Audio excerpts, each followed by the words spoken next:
folks, and welcome to another day in the Milky Way. And tonight we got a great show with great guests. Welcoming Zig Zag, Zilla, thank you for being on, and Max of Vision from Max Vision's Remote View class. Thank you both for being here tonight. Thank you for the invite, bro. I really appreciate it, man. Glad to be here. Hello. Great. Max, I'm glad you could be here too. I know you got a show right after this with, melting of the mind there with remote viewing. And I kind of got, I've been dwelling on this subject for a while, and I know you kind of touched on a few things. You've been, it's amazing how great minds think alike, because you were talking the other day about some stuff, and I got the thing so we can put that up. But what's happening is I've noticed that we have a powerful mind, but we can't remember anything. We can remote view the past. We can remote view the future. We live in the present, and yet soon as we move through, we forget what happened. We move on. We can't remember everything. We're always concentrating on the new shiny apple, on the tree. And then we forget about everything else, which leaves us very vulnerable to the world around us, because we're fascinated with the illusion of things in our eyesight, in the physical form. We are also mesmerized by what we hear. If we see the headlines of the news of the day, and we're going, oh my gosh, look what's going on, and we fill our heads with all kinds of fear and anxiety. We fill our heads with good things too, like, oh look, some fireman saved a cat out of a tree. Ain't that wonderful? But yet, a day later, we forget all about it, and we're saying, them darn firemen didn't get to the rescue and save that child, or we didn't put out that fire and save my house. Darn those firemen, as a metaphor for, other things in the world. Why is that? Why can't we focus? Why is there that big gap in our brain? That's, why can't we, why do we act like little children, even though we have an IQ that's way higher and more experience and wisdom, and we just don't use any of it? It's gone. There's my spiel for the day. Are we goldfish? Yes, there you go. We got the mentality of a goldfish. I know both of you guys are smart men, and you both maybe bird brain. Bird brains, like they can't remember. Yeah, but that leaves us up for manipulation. We have no sense of remembering the past until it's too late, and then we go, oh yeah, why can't we? Hey, I just did that. I burnt my mouth on the pizza a week ago, and yet I get the hot pizza out, I put it in my mouth, and I burn myself again. Can't I think of another way to do it? You see what I'm saying? Isn't there a better way? It seems like people of the past were smarter than we are now, because are we forgetting? We being manipulated by some machine, or the government maybe tapping in through our headsets, our cell phones, through the cell towers? Short answer is yes. Short answer is yes. Yeah. Okay. EMF radiation blasting at you at a constant basis really messes with short-term memory. So we can be sitting here, and a couple seconds later you forget what you were saying. It's not you. That's the thing. It's not you. But maybe part of it's you. Well, I don't know how much, but might as well blame yourself a bit. But the short-term memory problem with cell phone radiation and EMF radiation is real. It does make us a little bit like goldfish. Unfortunately, we almost seem to have like they've said that we have about the attention span of the next news cycle, which is very true for a lot of people. They can be told one thing during one news cycle, told the exact opposite the next news cycle, and in their brain that all makes perfect sense uh, because they're just waiting for the next little tidbit of information. And there's other things too uh, that are affecting our, even the news itself is all short clip, no long form. We're not trained. And I think our parents were smarter than us. They were they had much better food, water, air, everything. Oh yeah. Oh yeah. So I think like for example those short drips, I agree with Max Vision, but do you notice how for something to just basically get programmed in you, it's shown to you in flashes, like things are just flashed at you, especially with marketing and whatnot. Mm-hmm. Now, when it comes to, because I can experience this weird phenomenon when I'm doing videos and I'm kind of like feeling like I'm in a flow, but not really thinking. I am in good flow. But the moment I start putting thought to it, it's kind of like when I kind of like say, well, what the hell, where was I going with that? You know? But there's pros and cons to it, in my opinion, when it comes to like remembering or let's say dwelling on things and whatnot. Like, let's say, for example, a deer gets chased in the wild by a wild animal. You know what I'm saying? They're not going to dwell on it. You know what I'm saying? But I think humans, for example, will dwell on certain dramatic situations, and that causes a long term effect 'cause they stress on things way too much. But as far as things getting like quickly dripped on you, I feel like some people are not really conscious. And this bite, because the conscious mind, in my opinion, is the gatekeeper. It's basically like the masculinity that it says what allows in and out. And you have your subconscious mind. The subconscious mind has no choice but to basically accept what it is that it's experiencing. And in actuality, it doesn't know the difference between a real or fake experience. So with the conscious mind, I feel like people are distracted. So it kind of like is easily bypassed when you're getting stuff to you fed in drips. I mean, that's basically how I can interpret all that. Um, and then I use the example of the animal in the wild. I mean, do they dwell on the fact that they got chased by a predator? You know what I'm saying? They just go back to grazing. If they manage to get away, they go back to grazing. They're not stressing out like humans. Um, but then again, a comfort also in humanity is another big problem because you notice how some people can't remember what they had for lunch, and then they're having dinner. You say, "What did you have for lunch?" and they don't even know because they're not really present with what they're doing when they do it. And food is information, so it's kind of like that with information. Food is information for the body. You know what you're listening to is information as far as intellectual or whatever you're feeding into your body is still information, but it's all about being present, gratitude for that now moment. I mean, it just goes into many different avenues, but memory could be powerful and it could be detrimental at the same time. I don't know what you Yeah. guys think, but what do you guys think about that? Oh yeah. Yeah. Memory that's the point. Memory, we have this powerful brain, and yet our memory falters continuously. You notice how they tell you forgive and forget also when somebody does something bad to you, and it's hard to forget certain things, but it's easier to forget other things. Just whatever the ego wants to grab onto, I guess. You know. Mm-hmm.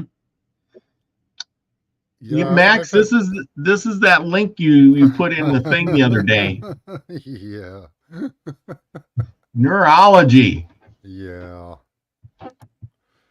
And That's what most effective state of art of neutral interfaces record surgery and electrodes into the brain. Would not require surgery. Would be man portable, thus making technology accessible to wide far population.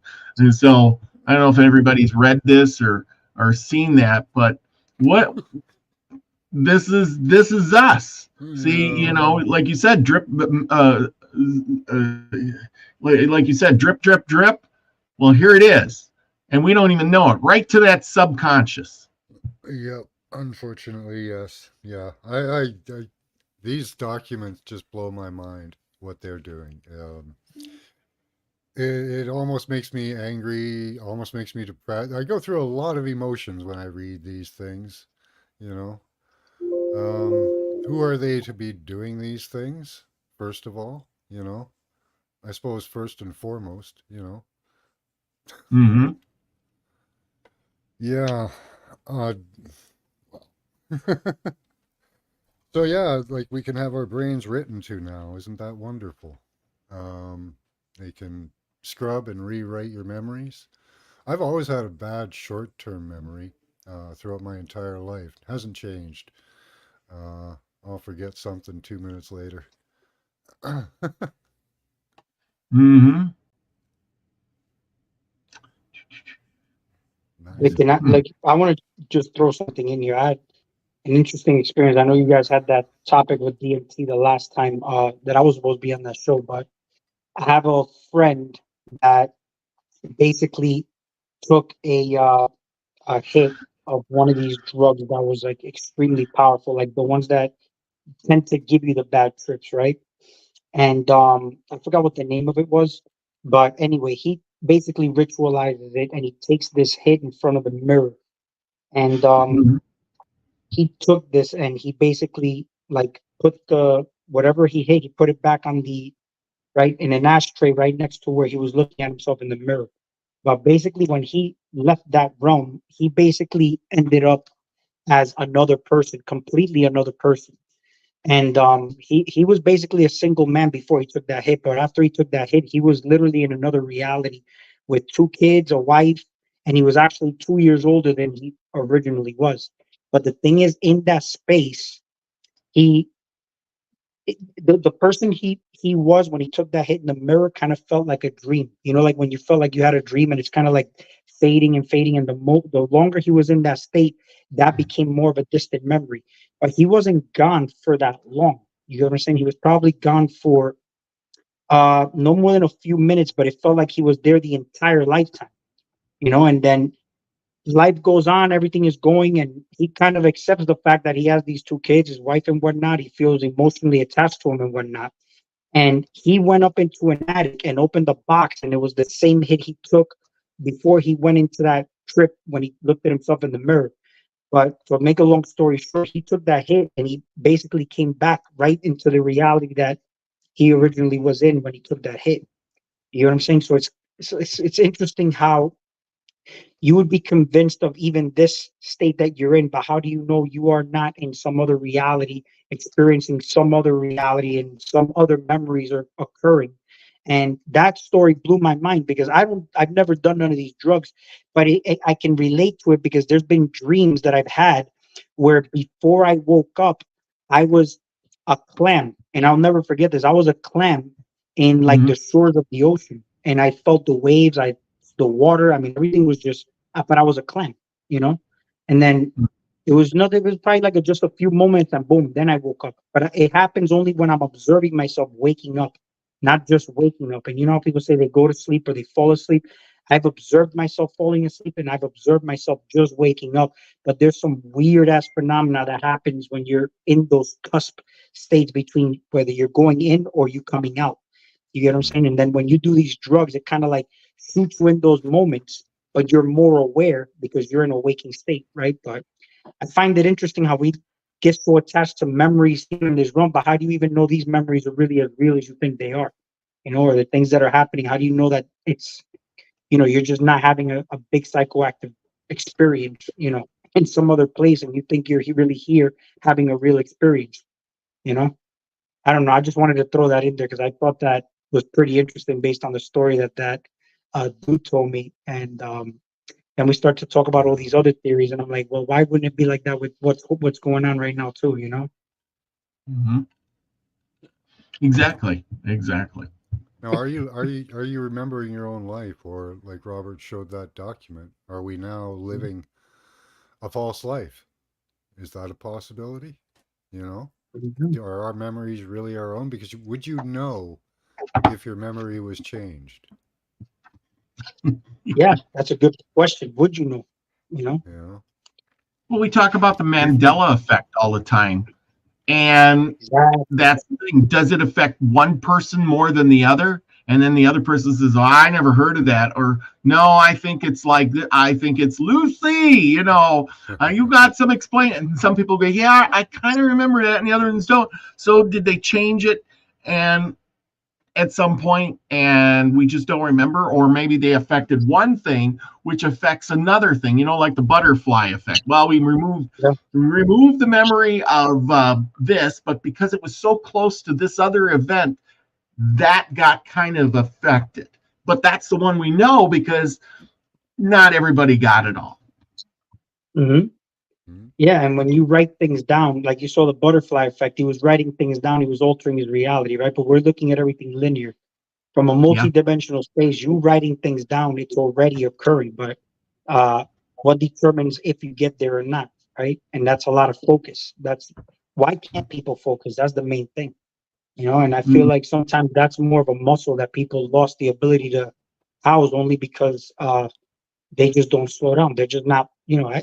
Meditation is a total body workout in and of itself, because when you're meditating, you're basically keeping your entire body still is a total body workout, you know. And what's funny is that even in that state, if you I don't know if this ever happened to you, but I've been in such a meditative state, right, that upon me thinking of my arm moving, my arm moved by itself. You know, it's like involuntary, but I thought of it moving and it moved. It wasn't like I moved it like I'm doing it right now. It's like I wasn't intentionally trying to move it. I just thought about it moving and it just moved. But I'm talking about in a very exaggerated way. It wasn't like just a little twitch. No, I'm talking about I'm talking about like that. And it was just by thinking about it only when I'm under that state, you know, a real relaxed, calm, meditative state, but I'm still aware, you know, like I'm talking about literally in like almost a delta brainwave state where people are just basically fell asleep and lost consciousness. But if you maintain that consciousness, man, I'm telling you, some weird phenomena happens. But it's just, again, the mind makes everything real. So it manifests as your body moving, twitches and whatnot. Moving energy. Let's say if you got energy stuck in one place, I felt like I moved it just from just thinking about it. Just the fact that I became aware of like a tense area in the body, it just made my body twitch and move, you know. But yeah, I don't know. Oh yeah. Oh yeah. Well, and that's the thing. We go all ways. We broadcast and we receive, I should say. You know, look at here. So you're right. So our is all that true? Look at here. They got earbuds that read your mind. You know, that goes along with that neuroscience thing. So if they can read your mind, couldn't they not program your mind? Like you're talking? I mean, are we Yes, they doing it can. to ourselves? You know, I mean, I don't know anymore. I really don't know. That thing will read your moods. They've been doing that since the 70s, so that's not really a big deal. They're just putting it into the iPods. They used to read your moods through the wiring in your house. The 60 hertz cycle wiring in our house is the same as our brain waves. You just pulse that and get a feedback, and they record and feedback your own emotions to you, called the Lily wave. Yeah, And, yeah. So that's the whole thing. You know, you said it's been out since the 60s. Well, people hear about this. I think subconsciously we know these things. Somewhere along that we've heard about it, but we forgot about it, and therefore we didn't do anything about it. And then we sit there in our houses going, I wonder what's going on in my brain.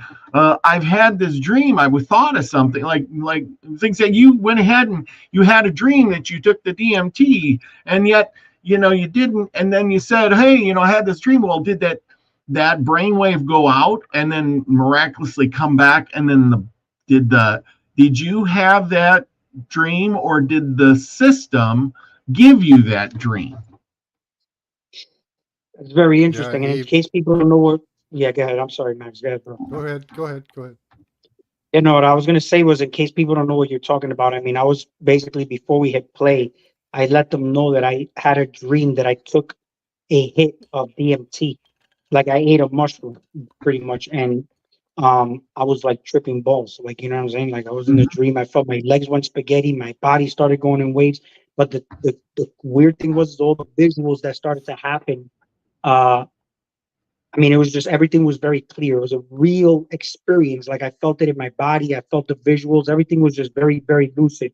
I wasn't aware I was awake. I thought I was actually awake the whole time.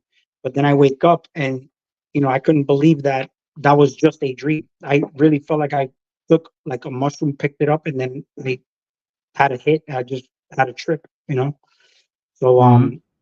yeah, that was my experience, but I just couldn't believe that. And what I was saying was it could have been that that I tap into the experience of it the individuals that have had it, or even it could have been somebody in that same moment taking that mushroom, and I happened to tap into that consciousness. Like it's just questions you could ask because it felt like it was all mine. Like I just felt like it was very, very real until I woke up, and then everything just felt normal, but it was just like mind blowing to me how my mind made that experience so real in that dreamlike state. But Max, yeah, I'm sorry to cut you off. I wanted to let people That's know what okay. it was No problem. before, yeah, No, just to that's let them know. perfectly fine. Perfectly fine Mhm. here. You got to get it out while you can before Yeah. our brain forgets what we're. You know Yeah, how we've that got bad short-term memory, so goes. but, but go ahead, Max. What were you going to comment on? Yeah, I was going to comment again on the those earbuds that read your mood and your brain waves. They're just adding to the digi-you. What they're doing is they're going to use those digital you for using drugs on. They're going to try to find drugs for you to take using your digital you. And what they'll do is they want to be sure they don't transmit you the wrong disease. I don't know if you were around for that document, but Hmm. so there is a right disease for you, and they want to make sure that you get the right one and that you get the right medications for that. It's a big concern for them. But reading your brain waves and all that is an important part of that. Understanding our brains and how they function. They're very interested in your thoughts. They're very interested in recording them, and they're very interested in repeating some of them back to you, mostly the negative ones. Hmm. And that also, also affects your memory and affects how you operate in the world because if you're being fed negative emotions all the time, you're going to be at a low state and won't be operating or functioning very well. Yeah, yeah. It does affect you. I mean, and then it affects us like we were talking about earlier, the subconscious mind. That's where we get affected, which comes out in the real world that we're in. Because that's like why if the powers that be didn't know that, then why do they subconsciously put stuff in movies? Why do they put ads in movies or place products in certain areas that you would probably not notice it after you've watched a show, but later on you crave that item or you want to buy that item or you feel that way because that product was in the background, and if I asked you, you wouldn't have no idea. Have obviously they have advanced that technology to the point where we don't even, they just skipped over that and went right into our brain while we're either sleeping or walking around or listening to music or you know they piggybacked it. I think they've piggybacked onto that stuff even deeper where we have no clue what's going on. It makes me question my own reality. Yeah, they're working on low-level Bluetooth now for peer-to-peer communication inside and outside the body. So that's coming. So, Wow. but it's good that it's low level. That's better for us, I think. They're using high level radiation at the moment to activate and track us through Doppler and other things. All those affect memory and the mind. So, but yeah, tracking us is their goal. We've seen the targeting system that they're deploying in Gaza. Now they're lying to you there. They're telling you that they're You know, I saw one report. Oh, they're just hitting anybody who uses a phone that belonged to Hezbollah. That doesn't sound right. Oh no, they're just hitting men. Okay, well, okay, they're just hitting men. Then how are they hitting the men? How are they deciding who are men or who aren't? Yeah. How are you Yeah. doing that? Well, they do it through blanketing an area with nanotech, and then they can sense who's there, what they're doing, what their EEG is, ECG, heart rate, respiration, all that, and then they decide through a MAC address who to kill. Wow. Wow. Because all that, Blows my yeah, all my that mind. data is linked to your DigiU. So they've got a digital U. I guess they blow up your digital U too. I don't know. Hmm. Zig Zag, what do you got to say about this? I mean, do you Yeah. experience it? I mean, okay, here's a good question for you. We all carry, like Max was saying, comes through on low level Bluetooth. We all carry this cell phone around. You carry a cell phone around. I carry a cell phone around. I'm sure you do, and so does everybody else. Are we being programmed like that? You see, I mean, I try not to get in too many of those rabbit holes. When it comes down to, like what the government does and whatnot. Honestly, like you see how we're talking through this medium of technology right now. I really Mhm. believe this, like in just based on like resonance and how I feel. But I feel like we were able to communicate like this without even using this technology. You know what I'm saying? And That's it's just what I'm talking about. That's what I like. Yes, Mm-hmm. absolutely. now when you start to see, for example, how we say these waves are making us feel a certain way and whatnot. I mean, your body is you're not your body. You can make it. You can look at it as you're collecting frequencies. You're like a massive living energy, and you function on frequencies, right? But through that conscious awareness, which I feel like is basically what people should have a grasp on, which is masculine energy, is directing what comes in and out of your frequency. But look at, for example, how pyramids were built at one time. We don't know how that was built using the modern technology that we have. That only shows further evidence that we used our own body to basically make that happen.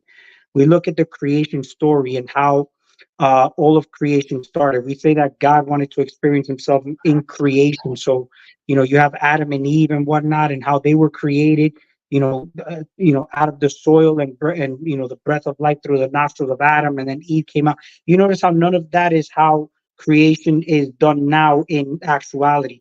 So let's say God wanted to experience himself in creation. Suppose it that you are the only individual in this planet. You created your parents, but to experience this reality uh, in creation, you had to come out of the womb of your mom, right? So, Mm. upon looking at this and how man has gotten away from God by creating technology, you notice how we're creating all this artificial intelligence outside of us, and we're looking at it as such, you know, so much bigger than us, so much more advanced, but it was created out of the hands of man, and I feel like man created in the image of God, but this technology was created in the image of man.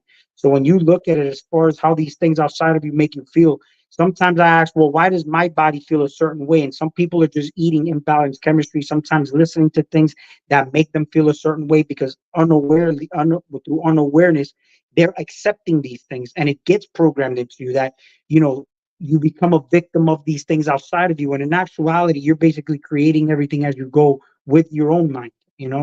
But that's just my opinion. I don't want to say and discredit that what anybody says as far as like, what they're doing to us and whatnot. Sometimes you got to ask who is they? Who is the they that is doing this harm to us, and what's the long-term purpose of it? Sometimes I feel like when things are publicized, it's for you to fall into that, train of thought, and then it's kind of like in religion, they tell you go away from evil, turn away from evil. But in actuality, you're programmed to believe evil is a certain category that is not. You get what I'm saying? It's just a polar opposite end to what's antagonist to what you consider good. But that wouldn't even exist unless you have something to contrast it against. But suppose it like when we do shadow work, we face the darkest aspects of ourselves. So when I look at society and the technology and all that, that's humanity's shadow work. I feel like we're facing our shadow now, and it's about integrating these things to make it work and utilize it where we're not infringing in the free will of others and whatnot. Because the way I'm hearing all this technology and whatnot and how they are doing something to us, it's like they're infringing on our free will, and that goes against universal law.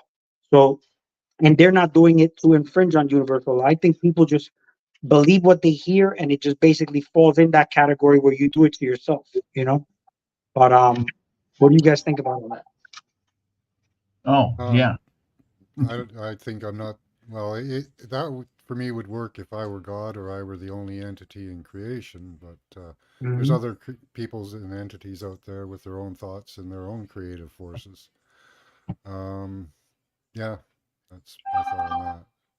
What's your definition of God? All. Yeah, everything. Yes. Okay, I got a good one for that. And here I'd underline in this thing, and it says it pretty good. All things is generated by the creator. All things that are generated, or all things in things and in its places. All of the consciousness and all of the thought that exists is the thought of the creator. His infinite number of parts all have free will. All may generate in any way they choose. All of his parts communicate with all of creation in his entire and infinite sense, which means, everything is everything. Yeah, I'm part of God, but I am not God because I am not all, unfortunately. Yeah, but somehow we think we've isolated ourselves, and we focus on the illusion of everything around us. I mean, you both have talked about frequency, and everything is frequency. From this pen here is an illusion. It's just atoms put together, vibrating at a lower frequency, focused into an order to make this pen. Am I wrong? It's not an illusion. It's real. It is real. It's not an illusion. Yes. The energy that makes it up is real. It does exist. Yes, it does exist. Its nature is ethereal.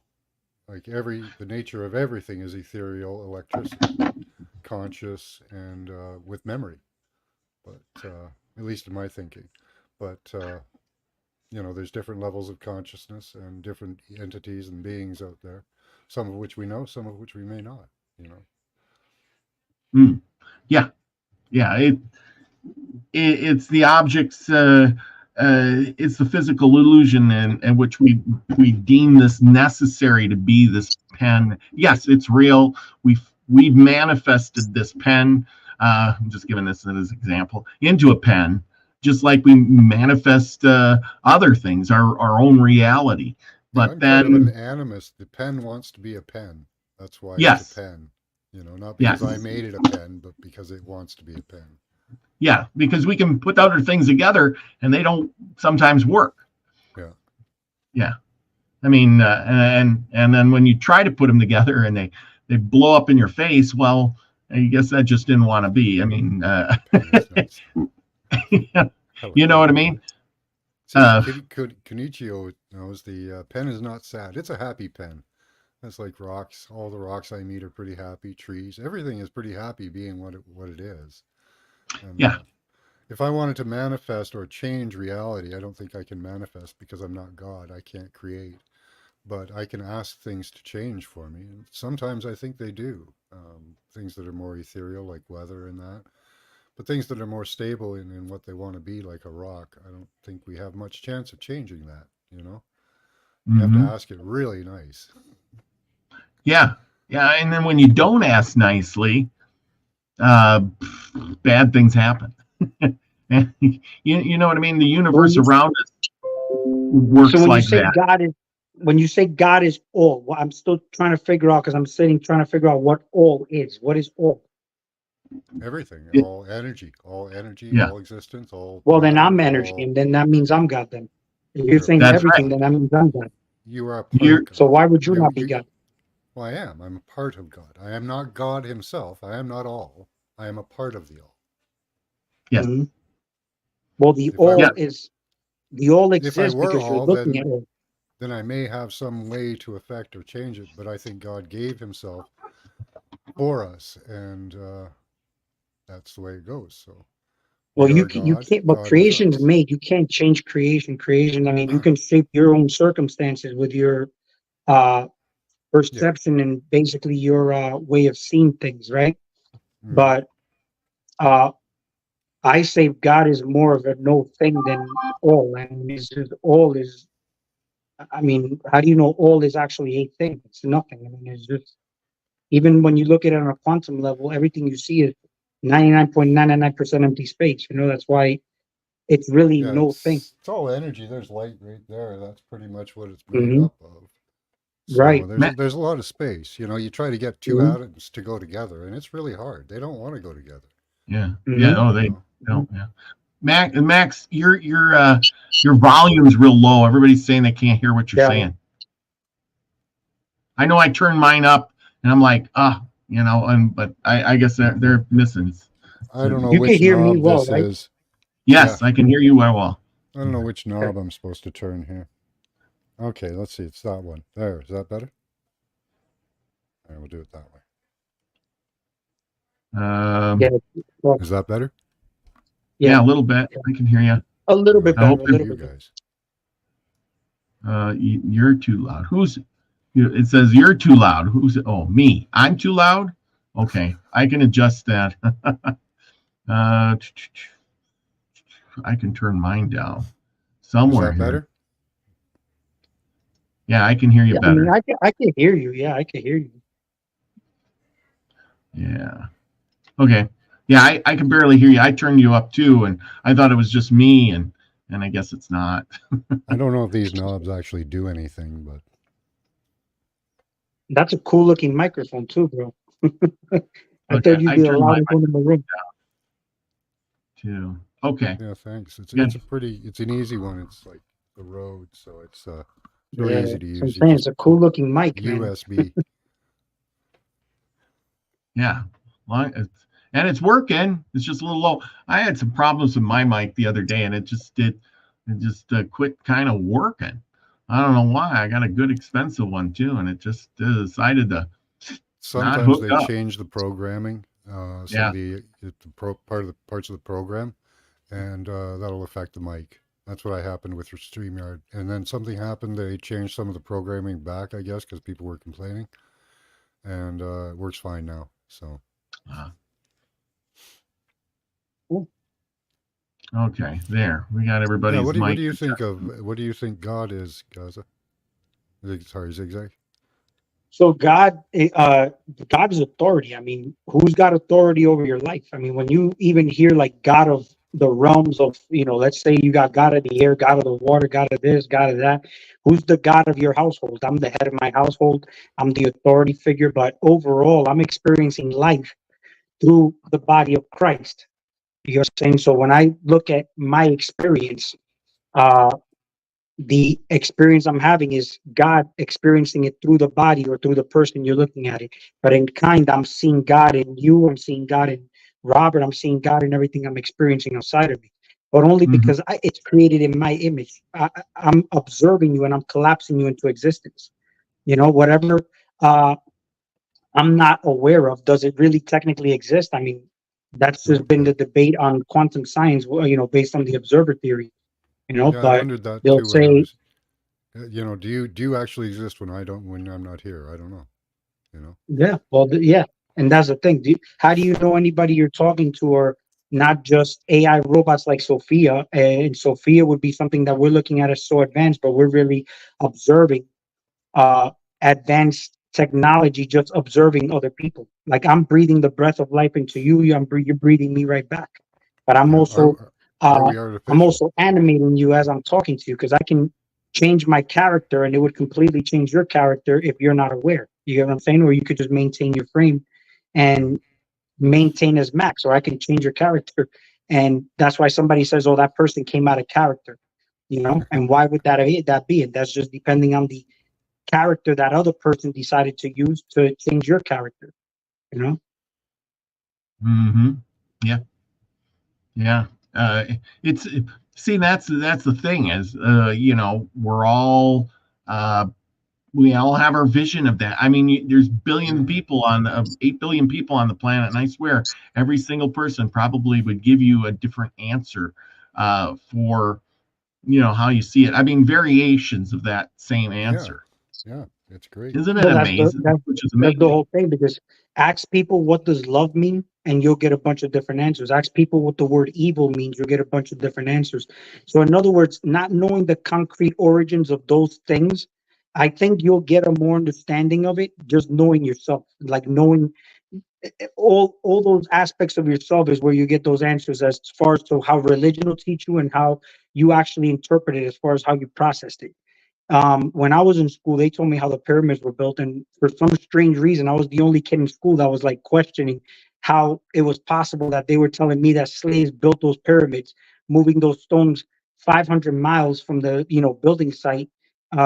I don't know. It's just a lot of questions that people don't ask. They just buy into it and say, okay, that's what it is. I like to question things, but I'm not doing it in an adversarial way because a lot of people like to be contrarians.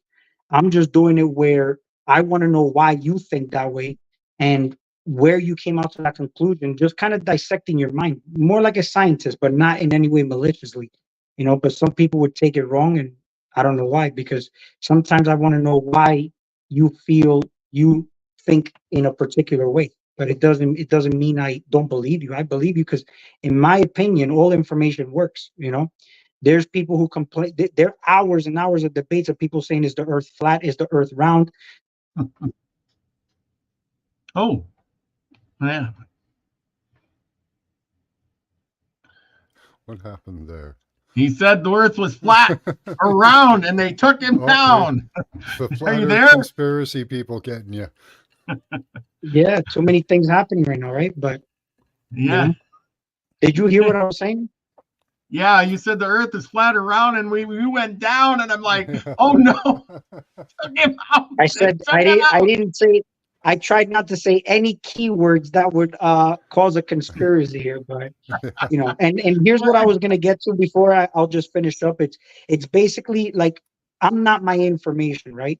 But the information is mainly what you use as a tool to try to get over on somebody else when you're debating, right? But it's more or less like who's got more of a creative way to use language and use the tools of the information you got to like debunk somebody else. But it's just it's all depending on the individual. That's my perspective on that.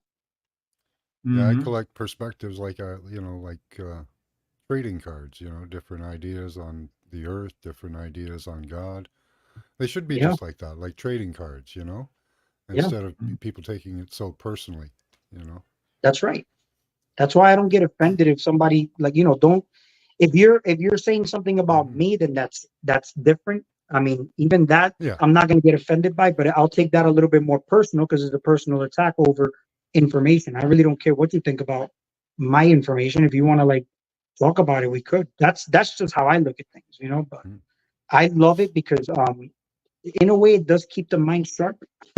I love the whole conversation around let's say creation, death, and spirituality, or whatever ideas people have. And I love all that because it's just it's like I'm exploring different planets. When I'm looking at different mentalities, I'm exploring different aliens, different planets, and I'm exploring different realms. Like everybody's a world, and I'm literally exploring a world. And it's a version of me, to be honest with you. Like Max is a version of me. You're a version of me. You're all reflections of me, which is cool, that I can actually experience this in actuality in real time, through the medium of the internet, a lesser way that we're able to do, but we forgot how to do it, but it's all good. I mean, we work with what we got. We do. And we're out here to experience. Everybody says, oh, this and that and the other, but we're here to have an experience, and I always tell everybody, get up off the couch and go experience, go do something. We're not here to just sit around and watch the boob tube and get programmed. We're not here to, put the blinders on and just do this. And this is what's getting us in trouble is we're so infatuated with everything. We're not really experiencing anything except what we're being programmed to experience. That's right. Is that really an experience? If somebody's just filling your head with if everybody sat around with Google goggle glasses on and watched the same TV show over and over and over, and you were talking about how God is coming through you, would even be happy saying, oh my God, every person on earth is watching the same TV show all the time over and over and over with these this is not experiencing anything. Yeah. I see a comment that says you are your information. That's what Loretta Enigma says. Yep. I don't know if she says you are not or you are your information. But here's the funny thing, though. Suppose that I'm debating somebody, right? And if you're your information and I debunk you and I destroyed your credibility, I literally killed you then. Like that means that because you held on to an idea that you think you are. So like there's people who debate that I'm a vegan activist.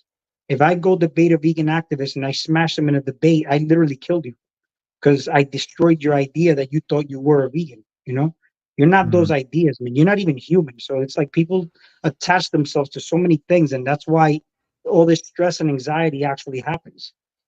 Yeah, I have to back out, guys. Sorry. Really Yep. enjoying this You got conversation. you got but, to I got Max, class to do. So you I'll got class talk to to you do. later.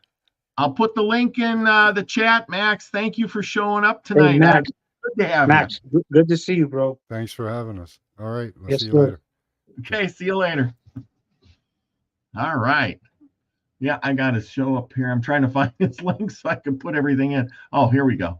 I was just looking for it too. I was like, oh, I know he's going to go and people are going to be like, hey, I want to get on there. But I told Max to come over and do what he can, and then he can head off because I know he's got show to do. Yeah. So everybody, there you go. It's in the chat there. Go check Max's show out. He'll be starting in about 10 minutes here. He'll be up and running. So go do some remote viewing as we continue on, people. Don't forget to hit the like, share, and subscribe before you go. And I'm trying to get to 1,000. We're getting really close this year, and I'm going to get. Bro. You'll get there before the year ends. You will, bro. Oh, we will. We're doing great things. We're doing more and getting really down into the nitty gritty of things of and really exploring stuff. And hopefully this year will be this summer will be even more than ever before. Yeah, absolutely, man. And what other topics did you want to cover on this? Well, I want your idea on this too. Like you're saying, it's experience, but now what if something has tapped into this? And I'm not even talking about the government. I'm talking about even in the past. We were, how should I say it? As like religions, I think, have tapped into this, making people believe one thing or another, and then they're afraid to question out of the box, kind of, because it's like, oh no, you can't think of this, and you can't, it's like an old school way of playing this telephone kind of thing, or whatever. Instead of the internet, you just have fear, guilt, and control to form your ideas and information, and we were programmed that way. And like you said, we have the power of the mind to communicate with everybody. And I do believe in the past we did do that. I truly believe that. But then somewhere along the line, somebody came in and said, oh, no, you can't. That's bad. Don't do that. And they went around and everybody passed it around and says, oh, we can't do that. We can't do that. That's bad. And eventually, after a couple of generations, we couldn't do that anymore. Because it's like riding a bicycle. Hey, don't ride a bicycle. You don't teach your kids to ride a bicycle. They don't teach their kids. Pretty soon, it's like nobody ever rode a bicycle. Oh, my, what's that? Maybe they did it years ago, but we can't do it now. That's a good point, because the thing is that I've made videos on this too, where you'll see in religious texts that there's certain demons that taught man how to build weapons, right? But the funny thing is they taught you how to build them, but they tell you to shoot them, right? That's just a big example of how man fell in love with the power of what he was able to create with his hands, right? When you look at it from an experiential point, like I saw that, they said information's experience. If I travel to different areas of the world, yeah, I am gaining experience, right? But the whole thing is that you would have to have access to be able to travel to different areas. Aside from like monetary gains, you need like passports, you need a bunch of things that still involve you getting involved into the, world of what we would call the matrix, or this the system, giving your information as far as, 'cause we think that we're traveling somewhere that's basically, separating borders and whatnot, but you still need access. And as far as energy goes and information and whatnot, that's a frequency that I would consider a God frequency. Uh, what you believe about yourself, and what you feel your limitations and not limitations are. That's the reason why I say everything's tools. Um, Religion programs you to believe in the limitations, and that's the problem. Like, you think you're only able to do certain things based on, I don't know how to build this because I need this technology to do it. But in actuality, once upon a time, we're over here in the realm of time and higher density. But you know suppose that there was none of that in between, and you're just able to create by just speaking things into existence. You Mhm. technically are, right? But we're in a realm where everything is hands-on. It's creation. We're experiencing it. But we Mhm. look at that as a bad thing, but it's actually a good thing. We're able to experience humanity and take our time doing things, and experiencing what our real true gifts and talents are. But everybody as individuals is meant to basically share those experiences with the world, like what they're good at. And that's just different versions of God here, just living out their experience in this realm. Mhm. Um, Sunset Dreamer says we need to boycott the internet on things, changing the food that we eat and recover and remember again. And that is kind of what I was going to bring up. Exactly what I was going to bring up next is the fact that, now I know you're a big believer in growing the food and eating the food. And you were just talking about speaking and in things into existence. But, here in this physical form, we plant the seeds and then we speak it into existence because you talk to your food, you talk to your plants, you handle them with your own hands, and they become part of you, and then you ingest them. And like you said, the frequency of God is in that food, and then you're ingesting that, becoming that frequency, and you're building that. But people, I Okay. think, have forgotten this. They just get that food and they say, oh, look, I got an orange. But where did that orange come from? And oh, did you know they sprayed that orange with some orange dye to make it look orange, because really it probably wasn't that orange, but we won't Yeah. eat it unless it's sprayed with that orange dye. And then, well, it's got seeds. I don't eat oranges with seeds. No, no. So now it's genetically engineered, Yeah. and well, the tree is engineered to grow more oranges, well, faster. And on the process goes.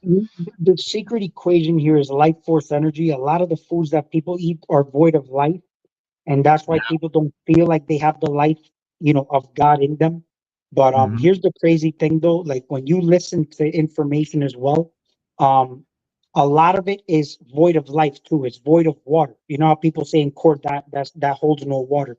A lot of the information people hear is coming from conspiracy theories, or let's say dramatic aspects of things. And drama is negative energy, but negative energy is attractive energy. That's basically feminine energy. Feminine energy. That's why women are attractive.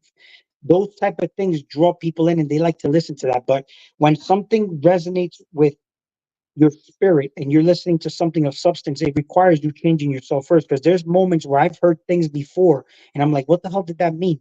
And then I change my frequency. Let's say I get to a higher state of consciousness, and then all of a sudden my mind is open like a flower, and now I can actually receive and process that information.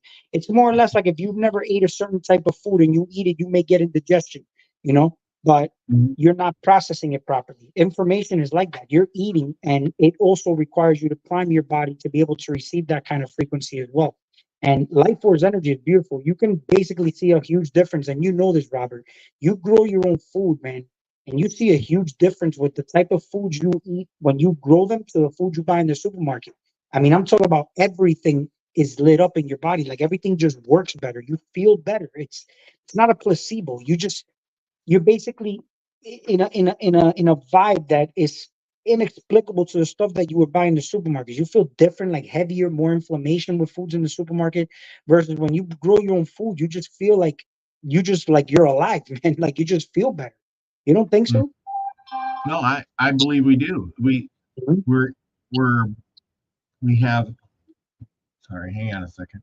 Yeah, and I'm on so I could get the thing. Anyway, yeah, you're right. Yeah, we got the.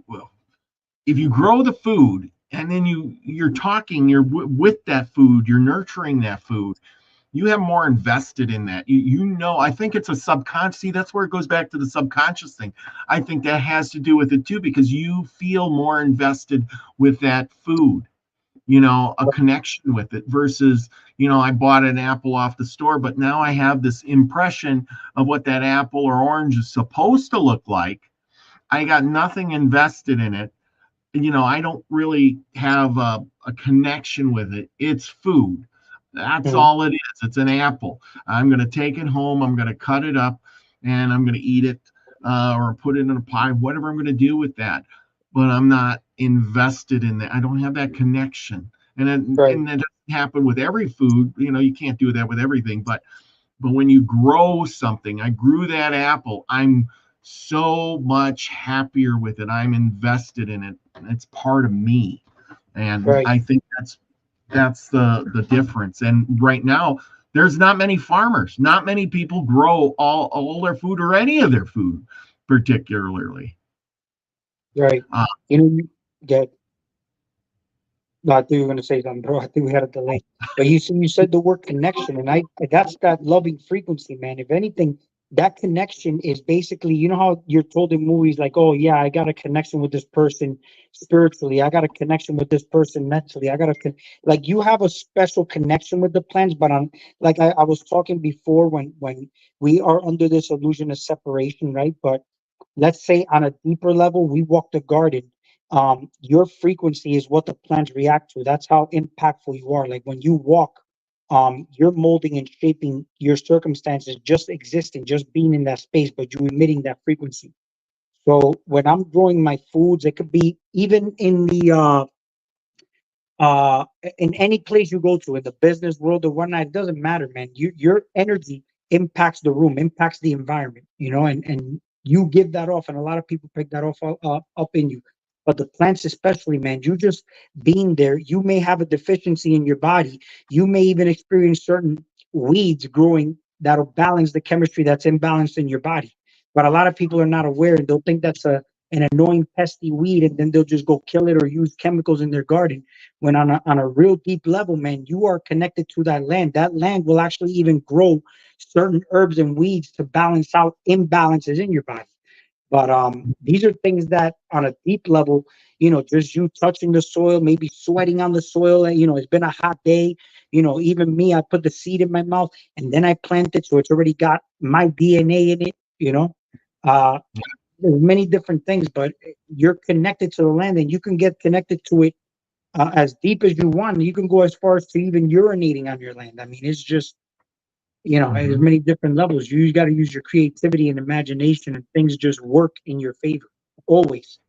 You know, See, is this goes back to what I was talking about originally. Have we forgotten how we are connected to the land because of silly things. Oh, that's not good. You shouldn't pee on the ground and then plant your crops there. You know what I'm saying? And then so everybody's like, oh, maybe we shouldn't do that. That's a yeah, bad thing.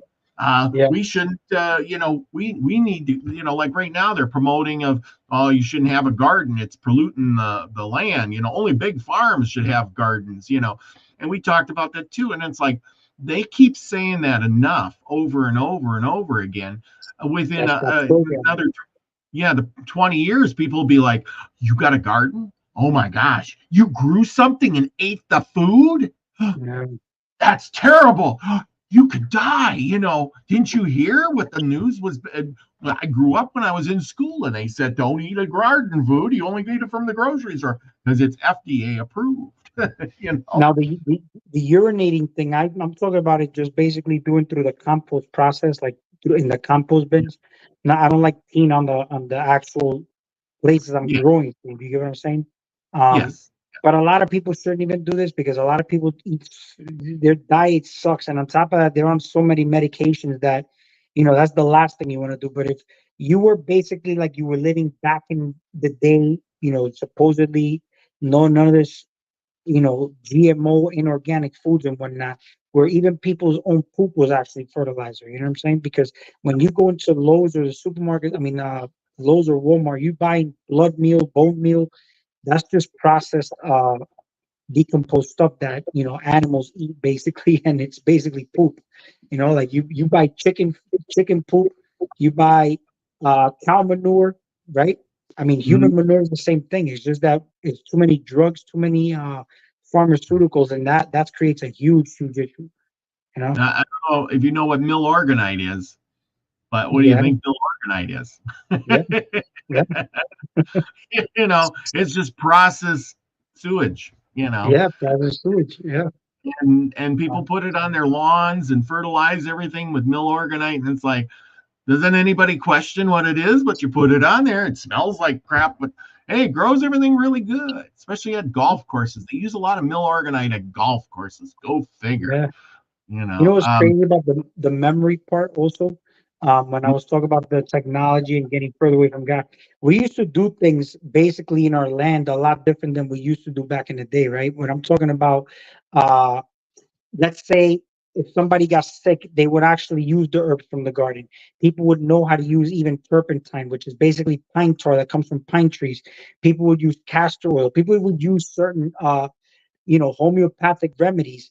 But then let's say, for example, you have kids, and then all of a sudden now pharmaceuticals start getting used on them because your grandparents were using it, but then the parents start doing things a different way. Then the kids come out, and then you were to tell the kids, oh, hey, this was done a certain way back then. There's no memory of that at all because everything completely got altered and changed through generations as they went on.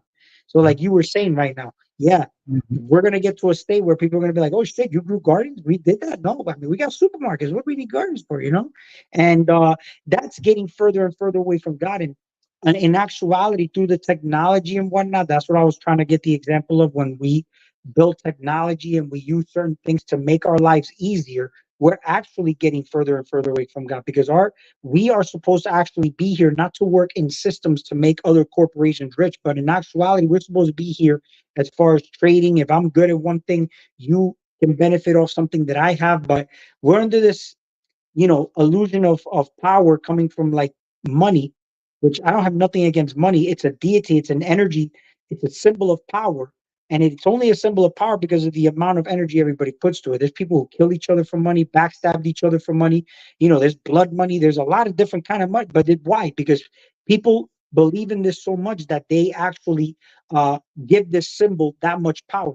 So it became that powerful. It's like a deity. That's what money is energy, but it's a Yeah. physical manifestation of our energy. So you go to work, you spend your energy, and you get in return something of lesser value in the form of currency, right? So it's like Mhm. that with everything else, bro. Like everything else is just basically like symbol to one thing. So like when I told you masculine energy, you're a man, you're a physical manifestation of masculine energy, right? I see a woman as a physical manifestation of feminine energy. Well, we always have to look at it from the religious order. We see one thing is bad, one thing is good, one thing is positive, one thing is negative, one thing is acid, one thing is alkaline, one thing is electric, one thing is magnetic, right? So we're always Mhm. looking at from polar opposite ends. But based on perspective, we say one side is good, one side is bad, right? But Mhm. in actuality, we say one side is dark, one side is light. In actuality, if you were to look at it from good and bad, Adam was the good guy, Eve was the bad guy. She's the dark energy, she's that negative energy. That's feminine energy. We got the positive side. That's why when they say you built Adam and it was good, it was very good. You built the earth, it was very good, right? But everything just is perspective at the end of the day. But it's all still coming from you. It doesn't matter if it's black or white. It's there because it's coming from you. You're the one that can observe and realize in existence that it's black and white. It's still coming from you. The one perceiving and observing reality. Mhm. Yeah. Yeah. Yeah. You got, yeah, our perception. Our Everything's perception. chemistry. Like here, just basically in this room, like we're talking, right? We have to have good chemistry. If we don't have good chemistry, we kind of read up on that, right? You can Yeah. tell when you talk to somebody for 3 minutes and you're drained, or if you talk to somebody for 3 hours and you feel energized, right? What is that? That's good chemistry versus bad chemistry. It's Yeah. like sex. It's the same thing, man. Everything's just a sexual experience, you know. Mhm. It's chemistry, you know. Like, do you mesh well? Do you are you conducive with the person you're with or with the person you're interacting with? You know, Yeah. do you transmute it if it's not conducive? You know, you have all the control and power in that moment that you're there. You can decide to just disengage, or you could decide to engage and see what you make out of that situation. You know, but it's Oh still yeah. all one. Oh yeah, yeah, because there are people, you're right. There's people I meet, and in 5 minutes I just, boy, get the heck out of here. And yet other people are like, yeah, that guy's just great, blah blah blah, and I'm like, I can't stand him. I just Yeah, can't stand him. My frequency doesn't vibe with his frequency or her frequency or whatever. You meet somebody and they're just, yeah, it just doesn't, or you're like, wow, you hit it right off. And I think that's the same way with the plants, the food, and everything. That's why some people just don't care for certain vegetables. Like I never liked peas. you know yeah, yeah. it's just one of my thing, but I like pea soup. Once that chemical reaction there has changed a little bit, I love pea soup. I hate peas. You know what's They got funny though? flush. They There's got, like a guy in my gym, right? And he's like a chatterbox. He likes to talk to everybody, right? And mm-hmm, somebody would say, "Oh, that guy's so nice. He talks to everybody." But in actuality, for some reason, to me, he's super annoying, bro. Because if I'm working out, I don't want to talk to him. You get what I'm mm-hmm, saying? And then sometimes there was one point where he kept talking to me. And I'm like this, dude. I got this in my head, and I like to listen to fucking music or like whatever, a podcast or whatnot. And he can't read body language. I may be like, what? And I haven't let go of this. I'm like, dude, this means I don't want to keep talking. But he's like yapping and yapping and yapping. And in that instant is where I realized that he was draining my energy because I started to feel drained because I was forcing myself to listen to him. yep, From then on, I said, nah, fuck that. I was like, listen, dude, I got to work out. I got to finish my pump, bro. We'll talk later. I can't talk right now. I literally cut him off because I'm like, and this is just basically how it is, bro. Like, you don't force yourself to do something you don't want to do. You don't force yourself to eat something you don't want to eat, or you don't force yourself to listen to something you don't want to listen to. Sometimes mm-hmm, even being too agreeable is also energy draining. Like, somebody may tell you something and then you don't see it that way. But in order for you being afraid to get into a debate with that person, then you gotta somehow, try to be agreeable. I can't be like that because that kind of messes me up. That messes my energy up. You get what I'm mm-hmm, saying? Like me, I'm the type of person that, okay, we can agree to disagree. I'm not mm-hmm, challenging you in a way where I'm trying to make myself egotistical, but I don't agree with what you're saying. It's like somebody in school telling me, hey, this is how it is. This is how the pyramids were built. Because I'm a student and the teacher, I'm supposed to be like, yeah, okay, that's true. No, man, I'm gonna be like, that shit don't make sense, man. Like, it doesn't make sense. You know, even as a child, I felt myself getting drained by a teacher, and then I have to take a test and answer it the way they want me to answer it to pass a test. Like, no, bro, like that's not how it works.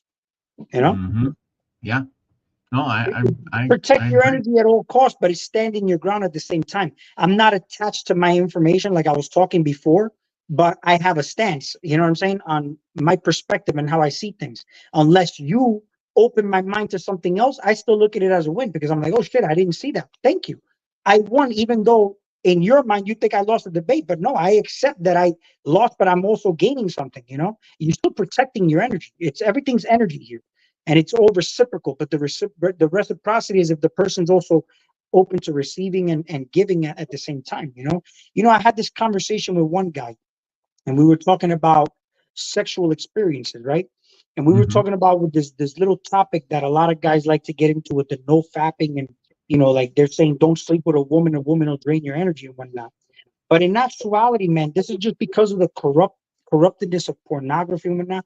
But the crazy thing is, I get turned on when I if I see the girl is turned on, that's turning me on, and that's where I feel like it's a reciprocal energy.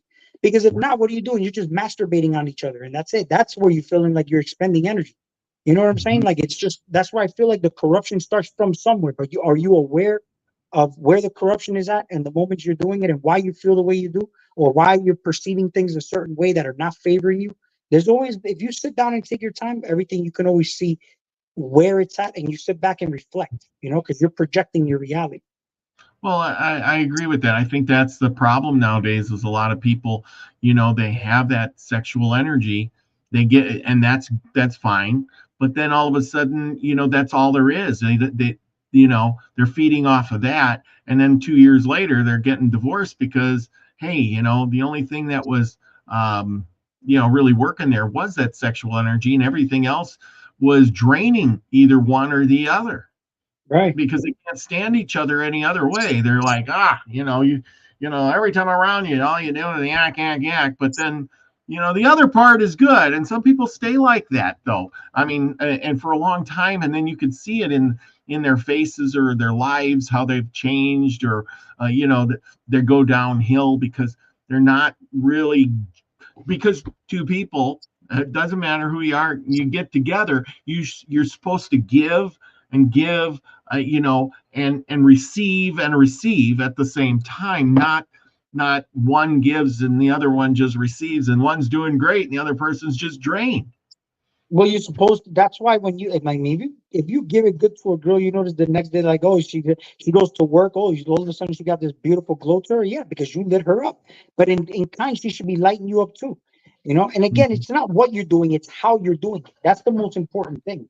A lot of people got demonizing certain things, religifying certain things, and putting a religious mindset toward everything. It's like, energy has to move. It's if you're doing it and everything's coming from a pure heart space, or you're doing it in a way where what you're doing is actually serving you and the other. I mean, there's no problem, man. Even debates, I don't see anything wrong with debates either. That's why I said debates can come from a loving space, because there's a big difference between, like, if, let's say, for example, that's an evolved form of fighting, because back in the day we used to fight, now all of a sudden you notice there's computer nerds, and that's how people argue, is just through the means of the internet.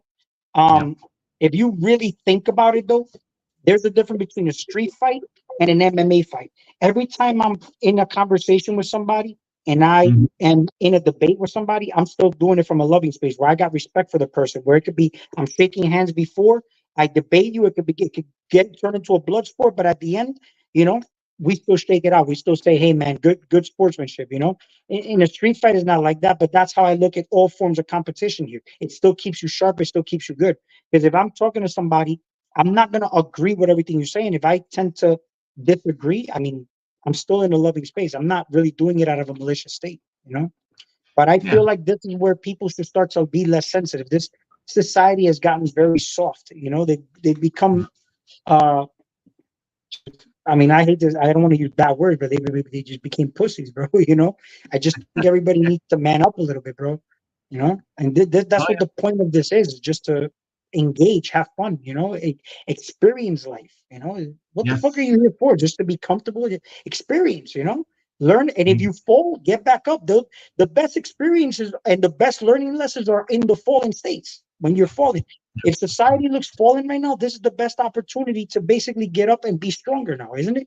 Because we look at everything and we say, oh, society, man's in a falling state, or things are going to the gutter, they're doing this, they're doing that. I mean, yeah, so consider this the best opportunity to get up and just be better, be stronger than you were yesterday, But experience, who cares? Just experience. Exactly. And getting up and being strong, and not being afraid. The fear people have nowadays of trying new things or experiencing new things, they just don't do it. I know I study history a lot. I do that show about the Native American myths and legends. We talk about people going out west, and there was thousands of people dying trying to get out west for some free land and better life. And they all knew when they left their safe haven home on the East Coast there and headed west that they may not live or survive that trip, because they know thousands of people ahead of them were killed. They died. They were driving along the way, seeing wagons burnt and broken, graves, and here they are still going. Today, if that was the case, they would have just said, no, I'm not going, I'm staying home. Yeah.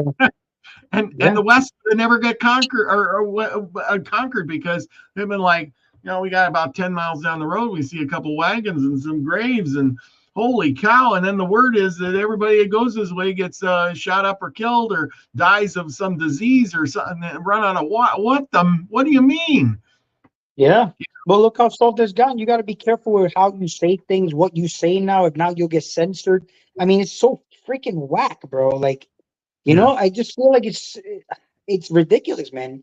Right Yeah. now, look, I used to be in this bandwagon where sometimes I would like measure what I say because I was afraid to like, you know, that people wouldn't like what I say. Like, dude, I just felt like that was so imprisoning to me that I just said, man, fuck this, bro. Like, if you're there, if you fuck with me, then stay there. If you don't, then just keep it moving. I really don't want people there that, first of all, I don't like soft people like that are in my space to try to tell me, oh, I shouldn't or I should. Let me be me. And if you accept me for what I am, then you're there. You're my boy. You're good. You know, but if you're not, then just go somewhere else, man. Why are you around here? You're judging me, telling me something that I really don't care what you think. I only care what I think about myself. That's it. You know? Mm-hmm. Yeah. Yeah, exactly. And we all live in a little bubble, our perspective of our little bubble. Like Max said earlier, or was it you? Yeah, I think Max says, do you exist when I'm not here, or do I not exist when you're not here? Because we live in our Right. little world. I mean, soon as you're gone, do you really exist, or you only exist in my little world because I want you to exist? Right. You know, And that's the that's whole thing. Like, you know, like you collapse things into existence, right? Like I said, hmm anything that like a tree, if a tree falls, and I forgot what the saying goes, but if a tree falls in the woods, did it ever really make a sound? You know what I mean? Does it make a yeah, sound if nobody's there to listen to or observe it? You know? yeah. Um, quantum science is very, very interesting to get into. You know, it's one of the most credible and most difficult sciences to actually try to debunk. But if you look at it, I mean, it's just, I mean, you look at your reality, you actually measure things on a quantum level to gauge your experiences. You know that? So how would you not look at quantum science, you know, and use that as a credible science to see how life actually works, you know? hmm Oh yeah, absolutely, absolutely. Look at the Um, viral world. The viral kingdom is all part of the quantum world, you know, the world of the very, very small, right? And when we look at how we get programmed, it all starts from mind virus, you know? So the mind virus gets implanted, right? Because it, mhm, it, it basically infected and surpassed the conscious mind. But that's when men are not in their people say that men are alpha and whatnot, but I feel like when you're not, if you're not aware of, you know, let's say, or conscious of what's coming into your space and whatnot, like back in the day, you would have, you know, people guarding certain encampments and whatnot, but your mind is basically like an encampment. I'm talking about the whole body, right? But that's yep. all measured by emotion. I feel like when you're in a fearful state and whatnot, I mean, you're easily infiltrated, bro. And I've realized that because I've been infiltrated when I've been in fearful states or worried about certain things that I shouldn't be worried about, you know. And those are all lessons for me, you know.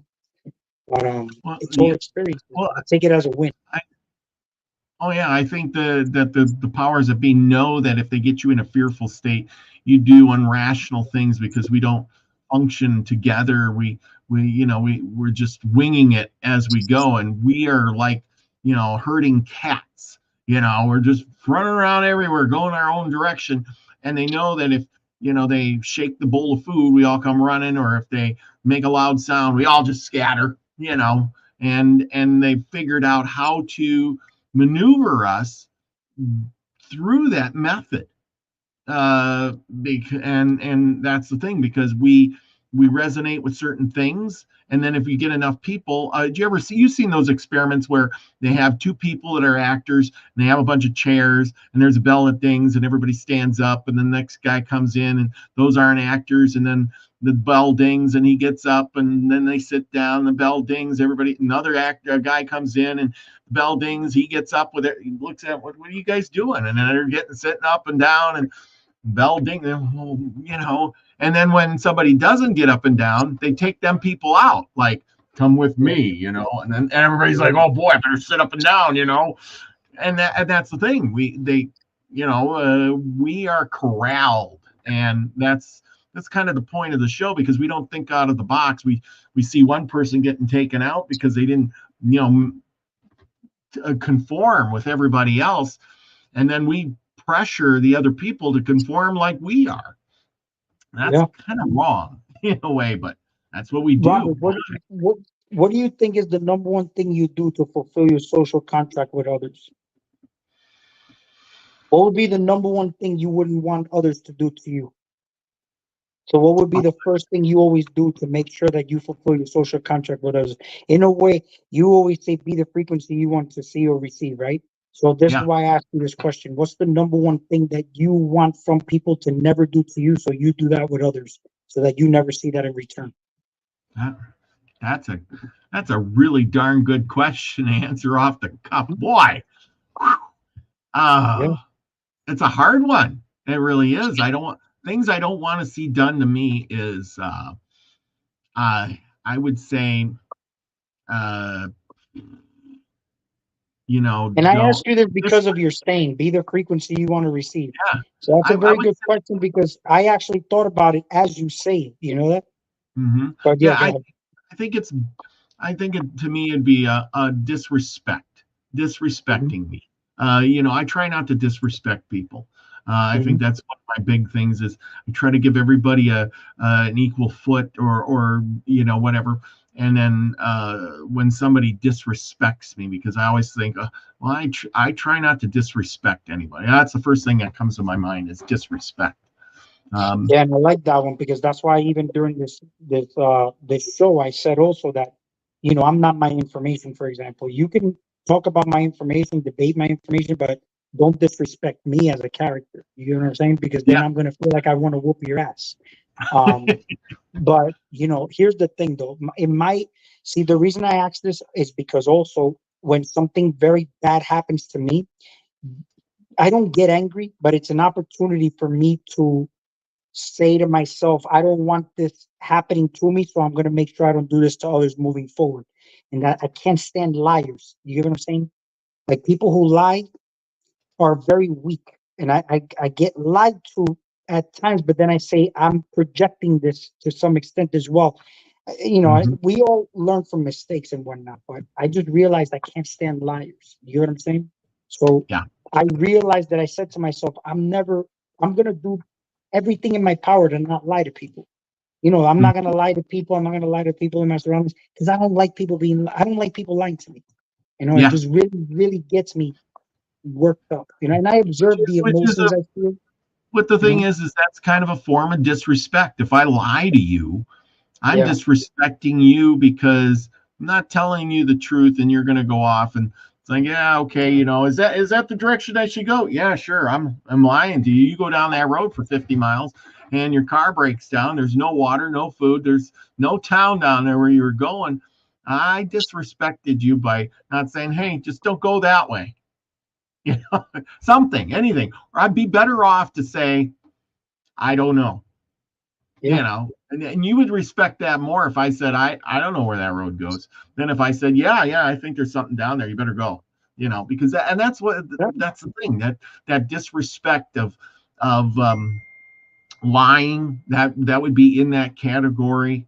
I think a lot of people would find that same thing very offensive. I mean, in the big picture, because I think that's what gets our gander up when we hear, we were talking a little bit about conspiracies and stuff.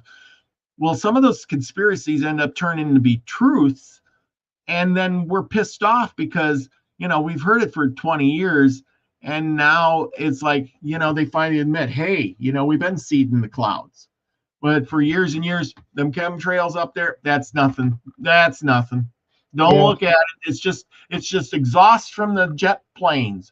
Don't worry about it. And then all of a sudden, hey, now they're making a law in Tennessee that you can't do that. Like, what do you mean? So for 20 years, you said that that's just exhaust from the planes. Now they're making a law. Who's being lied to? Who's disrespecting who? Who is, you know what I'm saying? It's the truth. If it wasn't the truth, they wouldn't be making a law not to do it, would they now? Yeah. Well, what? Let me flip it around. I know you're the host and I'm asking the question, but let me ask No, go one more ahead. question to you. Um, what do you think the number one secret ingredient to any relationship in the world is? Like as far as like the definition of love goes. Hmm. Well, I first thing that comes to my mind is trust, and that trust would, yeah, trust. Because if you Trust is can't, so important. I mean, you could even observe this through animals, man. Like an animal, any even if they're gonna build a bond or a loving relationship with you, they have to trust you. You know what I'm saying? And I remember when I moved here, the cats didn't trust me, man. And then they developed that trust, and now all of a sudden that love is just there. And I feel like it's like that with anything. That's where the trust comes in because that's why I said the an animal. This is why I feel like how I've always spoken in videos about to enter the kingdom of heaven, you have to be childlike, right? Mhm, Children usually tell the truth, but animals don't have the ability to lie to you. And sometimes when you have a balanced root chakra, which is your lower animalistic natures, I feel like we should be more animalistic also, but animalistic in a way where you are acting on the natural uh, state of what you are. You're basically part of the animal kingdom, right? We all mhm, have animalistic tendencies that wouldn't fulfill a social contract, right? But suppose that you observe those darker aspects of yourself, you don't just hide those in the closet, but what you learn to do, since we have higher faculties over the rest of the animal kingdom, is basically integrate that dark shadow or what we would consider evil aspects of ourselves. And then all of a sudden we become a more balanced Christ-like figure because we are actually exploring things about ourselves that we never would have explored if we didn't explore those darker aspects of ourselves. Only we're not acting out those dark animalistic natures. You just know how to use it and still fulfill your social contract with people. And that's why, because if you act out your animalistic natures and they don't fulfill your social contract with people, you'll be put in a cage just like an animal called a jail cell. You'll be told when to eat, when to go out, when to sleep, when to wake up, just like you do with your dog. You got to walk your dog. You know when to feed your dog. The dog doesn't walk you. It doesn't just open the refrigerator and eat when it wants to, right? So, mhm. and that's just how it looks like. Everything is symbolically a mirror of something else in life, and that's why I said even when we debate, when we try to look for, argument for somebody. It's more of an evolved form of you hunting for a prey. And not what you do, you're just doing it in an evolved form. Like I mentioned with cats killing in the garden, they kill a mouse. Do you think a cat is saying, oh, I killed a mouse? No, it's just doing what cats do. And then it brought you the prize. But in the human mind, we say that cat committed murder, right? So we do things, first of all, in humanity trying to kill somebody in debates where that's an evolved form where if an alien species outside of us more evolved than us would say that person just committed murder, right? But we would say, Yeah, no, we didn't commit murder. I'm just doing what a human does. I'm just trying to argue and smash that person in a debate. And then I'm feeling proud of it where I'm bragging about it the same way the cat brags about bringing you the mouse after it killed it, right? It's the same yeah. thing. We're just doing things in different evolved forms. But Evolved again, forms, yeah, humans know not what they do, right? That's why I yeah. got things against like certain people who stand on certain movements and whatnot. It's just a mental state. That's all I see it as. A movement is moving your mind to a position to Mhm. have you separate from your neighbor. It's just to further encapsulate the or ingrain the illusion of separation out here. And that separates us from unity consciousness. Or but unity consciousness could be inverted too, because you look at unity consciousness, that's basically herd like mentality too. Like you herd sheep in a garden and whatnot on a farm, and that's what people are. People are like herd like mentality when they talk about unity consciousness. And that's more in a religious mindset type of way. But you see how everything is just so like you got to see very clearly between the lines of everything, even though things that look benevolent, it may Mhm. still be detrimental to your existence, and it keeps you in a certain state, and then you realize, why am I here and I can't move or I can't get out of here? It's just you're basically polarized. That's why sometimes being neutral, where I talked about the positive and negative. When you plug something on a wall, right? You don't Mhm. discard the negative. You need that negative prong, right? But then there's that neutral that grounds the energy. I feel like we're that neutral that grounds the energy. And when you're neutral and you're working from both sides of chemistry, you can read between the lines. Because if you're polarized on one side, how could you see the other perspective? Again, religious mindset tells you don't look at evil. run away from evil, and oppose evil. And don't go into astrology. Only look at astronomy, right? Why, bro? Like, why can't I look at astrology, right? Like, why can't I know about evil? If I'm going into battle with somebody, don't I want to know about my opponent, right? So you're telling me to oppose evil, but I don't know anything about my opponent. What the fuck? I know I just had this conversation with a buddy of mine about that, and I said, if you're gonna they're always talking about, okay, like we'll just go with the Bible and then the Satanic Bible, and the churches, don't read the same, it's evil, don't read it. Well, they put out their playbook. Here's the playbook. If I don't go and read that playbook that they put out, I'm going into battle with no information. I don't care how good my battle plan is, but shouldn't I know what their battle, what do they stand for? Why am I fighting this enemy? Right. Maybe they got the same idea as I do, and somebody else said, hey, they're bad. Okay. Yeah. So now I'm programmed to know that they're bad, and really they're just hey, they're a person just like me. They probably have a family at home just like me, but my leader says they're bad. You got to go out there and get rid of them. But they're a human. They're a man. They're a whatever. They're just like me. They go home at night. They love their kids and their family and their wife. They have a house. They grow a garden. But now I'm going to go and destroy them because you said so. Yeah. Why? Yeah. I don't know. I mean, it's something to really think about, people. Something. Yeah. Oh man, so much to think about. But yeah, that's a great point. It's right in our faces all the time. The propaganda. You don't notice too when you see the Bible and you read the different versions of Jesus, the one that says turn the other cheek, and then the one that says the eye for an eye. And then you start to think like, there's different versions of Christ too, but it's all talking about the same person though, The whole story of, like, let's say the devil or like Satan or Lucifer and whatnot is just it's all talking about the same exact deity though. That's the reason why they don't want you to engage in shit like that, because it's just coming out of the same spectrum. It's like looking at one coin and you have a tails and a head. It's all two sides of the same coin. Yeah. Why do you think they always say when they're, you question them, just have faith and believe. Just have faith and believe it. That's the famous answer. Yeah, it's like, well, that's the answer to everything. Basically, it's saying being dumb and don't think. Be dumb, don't think. Don't be dumb, don't think. We got all the answers. Just believe what we say. Yeah. But in the most part, be your frequency you want to receive. Because if you do what's right from here, then you're always right. You know, you're doing what's right here. If that's what you believe and you get the truth in your heart, and then go from there. That's all I can say, because so many people just believe what the other guy said, and they don't really. And then later on, they question themselves, like, "Wow, what did I do? Why did I do that? Well, I listened to that guy. It's all his fault." No, it's your fault. You listened. You didn't follow your heart, and you went out and did whatever. Yeah. Done deal. I like anyway, your shirt. We're getting I asked you the question because of the shirt. Oh, I love the questions. Hey, man, don't be afraid to ask questions.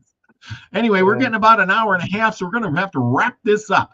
I know Max Vision's got a great show going on over there to improve your mind. We're talking about all this stuff. You can see the past, see the future, see other things. It's great. I think about his show and what he does all the time, and I think how powerful our mind is. And why do we have this powerful mind and we don't really use it? Think, people, think. That's what it's all about. Anyway, tomorrow night I will be on with Nina the Mystic, or Nina now, just Nina, I should say, on her channel. And so go check us out over here. Here's a link for that. Don't forget tomorrow night, here it is. Join us here, right there. It's going to be a great show. We're going to be talking about, this, what was it on? Well, it's it here on her channel? It's going to be on her channel. Her channel. Okay. Somehow or another, I can't figure out how to link from her channel when we do the thing to get it on mine. But hey, that's all right. It's great. It's going to be good. Go over there and tune us in. Either way, you Yeah, get I'll to see check how it out. it's going to be a lot of fun.